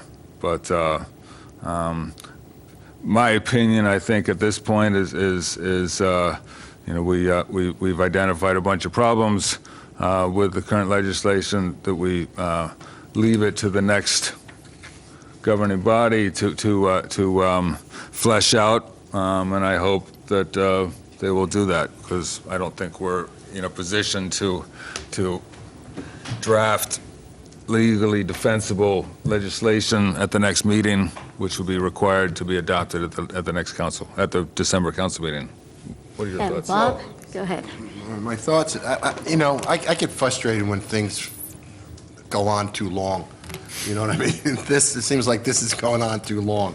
And I feel bad because, they're trying to do things at the partnership to basically advance the purposes and the goals of the partnership. But I think what you're talking about it's a tax, okay? And the tax is a factor of two things. One is the rate, and the other is the allocation, which is the assessment, what properties are being assessed, because that's what's determining the allocation.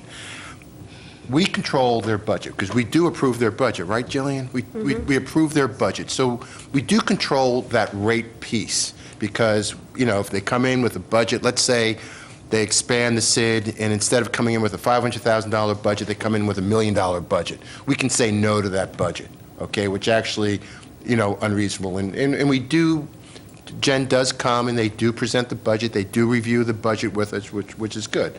So we do that, okay? We do control, quote-unquote, the rate, and I think we're more conscious of that now that we understand how this SID works. With reference to the allocation, what I strongly suggest is let's don't lose momentum, okay? What I'm hearing is that there's a dialogue going on, and Nathan, maybe you can help with this, is there's a dialogue going on with reference to how that allocation should work, what properties, but there's also, and this is where we're going to need the lawyers' help, both Bob Goldsmith and Dave, is can you take properties in and out of the definition of the SID under the enabling statutes? And I don't know.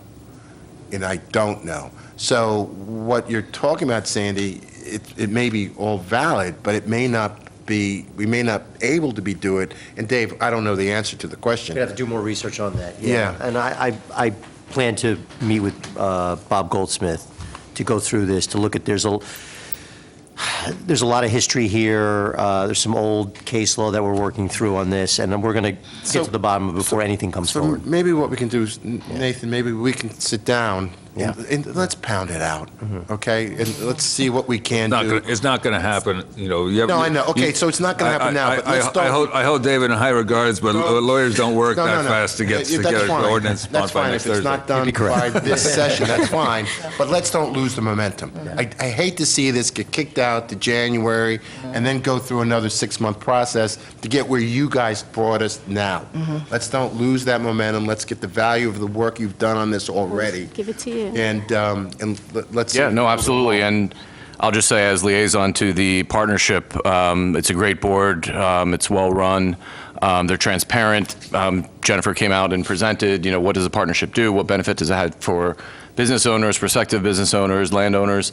So I think, you know, obviously they're willing to come to the table and have these discussions. So from your perspective, let's continue the momentum moving forward and work amicably together. And it's important to note that the majority of these issues, given that you know that the legislation hasn't been changed in 28 years or whatever, is not, has nothing to do with this board or this executive director. It's decisions that were made back in the 90s by someone, and they're fine moving forward, but it's this governing body's responsibility, if we're going to revise the legislation, to make sure that everything's, you know, all the T's are crossed. So. All right, there's some items missing, like in the ordinance, and I wouldn't want to introduce something that's not going to address what needs to be addressed, which is basically the prorated amounts, the different classes of buildings that are assessed. And I know we've had many discussions about, do we take out the residential portions, and that went to a court already, so it's not a discussion, but, you know, we don't assess single-family homes, but people are paying just based on the nature of the property, because it has retail on the first floor, and it just seems inequitable. And people getting prorated amounts, just, to me, it just needs to be ironed out before we introduce. And I really am for introducing the ordinance, because for 28 years, people have been paying and other people haven't. And as Stefan said, everybody's getting the benefit, but most of the people aren't paying for it. So it needs to be introduced. It really does need to be introduced, but it needs to be introduced correctly, not half, and then try to fix these mistakes that have been perpetuated for however long. And it's not a reflection on the partnership that's in place now. It's just things have slipped through the cracks through the years, and now it was presented to us, and doing all the research for 6 months and having conversations, and, you know, it just brought out so many issues that need to be ironed out before, you know, you need to introduce the ordinance, you do. But you need to introduce an ordinance that's correct. That's all I'm saying. So it's not, you know, and I'd like, you know, the partnership to, you know, if it changes names even, though maybe that's something of a discussion, because it really does support existing businesses more than it does improvements. So maybe the nomenclature just needs to change, just, you know, to change it up a bit. But, all right, so that's the end of that discussion. Moving on to the last topic. Man. Senate Bill 3739. I reached out, Jillian, to you on this. So the county presented this affordable housing that they want to kick the can down the road on the legislation from the third set from 2025. They want to put it off. No, that wasn't the county. It was presented by the League of Municipalities, the county head of the League of Municipalities. I stand corrected. No. The Mars County League of Municipalities. Right. Not the state. Right, the Morris County Partly League of because this was Municipalities introduced by Senator Bucco, and I think Oh. there's a certain legislative support for that that's coming from Morris County. Right, so we all got a chance to look at it. So I know this probably affects you more than anybody. I know that you and the mayor have town has worked really hard to get affordable housing, and we work really hard on it, and other municipalities are not. I don't know if that's a situation of why they want to kick the can down the road when we've done all the work, and now they want to get off the hook. But this also, does this affect you on not having to push for the next section, the next portion, and give you a breather? Or Well, if you don't mind, I guess I'll step back for the benefit of the public and give my very high-level Cliff Notes understanding of what the legislation does. The third round of affordable housing requirements is expected to be, I think it's July 1st, 2025. Right. Is when the next round would become effective. So this legislation would delay that for 3 years. 3 years. To 2028. In order to give municipalities more of an opportunity to address it. I have asked our attorney to review the legislation, and we really haven't come to a consensus as to the administration's position on it. But certainly, affordable housing is always a challenging topic. And I think there's policy implications on both sides. And keeping in mind, we don't have to act on this at all. Right. It was just presented to us, and I wanted to give you a chance to, in case somebody approached us and asked us about the affordable housing, I know that we do our share in this town, and the mayor's worked really hard for that. And now other municipalities are wanting to sign everybody up to get them to defer and go to the state with this, like, we're all in. And we don't have to act at all. We don't have to enact this legislation at all. Right. We could just put it in a drawer, but it was presented to us, and I just wanted to get your Understood. input on it, because I know it probably out of everybody in this room, you're the one who it affects the most. Understood. I mean, I will say, the administration has worked really hard to, ensure that we have affordable housing and that we're in compliance. Fair share is always a moving target, to say the least. But, we work very hard to make sure that we're compliant with affordable housing, and we take every opportunity we can to create affordable housing in any way we can. So, I agree with you. There are other towns that are not as enthusiastic about doing their fair share, no pun intended. But, like I said, we haven't really come to a position on this legislation at this point. In my opinion, it's like, I would just take this and be like, okay, thanks so much, and not deal with it at all. But I felt like we all got it by email, and it's a fair discussion to have, and point out that we are a municipality that does the right thing, and we don't have to sign on to this, so, unless somebody has an opinion. David, do you want to address it? Do you have anything else to add? No, that's fine. No, that's all I can say. Maybe the law department could brief us at some future point when you come to some decision. I've reviewed the bill. Basically, what it does, it's putting off for 3 years. Right, yeah. What is going to be a requirement in 2025? I mean, if the current state of the law is as it is, there will be new numbers for 25. We'll be back seeking immunity from builders' remedy lawsuits. But I think everyone has been clamoring for more of a statewide legislative solution to this, and I think you're going to see more on this issue from the state in the next year. But I tend to agree with, I don't think we need to do anything with this, because last Absolutely time, not. because we Nothing were to do. here, we were on council the last time this went through, and actually our numbers went up. And I think it does go back to you folks as to what you want us to do, because it does become then an issue of, in the planning process, can we accommodate for any more units, and how can we, because last time, you guys did a pretty good plan. You identified where the units were going to be, what developments, what have you, when we approved that last plan. And it's just a question of, are we prepared to address the next plan if our number does go up? With Absolutely, and also, we can't even identify what the legislative landscape will be for 25. I Right. suspect it may be change the different. underlying law, It may you're be saying. different. The law may be different. Yeah. And so we don't know yet what, it's very hard to forecast what our obligation will be as we talk today. But things are going to change, I think, yeah. So I just brought it. Thank you. All right, with that, I will make a motion to adjourn this meeting. All in favor? Aye. We are adjourned. Good night, everybody. Thank you for coming. Oh, the next meeting is November 9th. It's a Thursday, due to Election Day. Is that the only?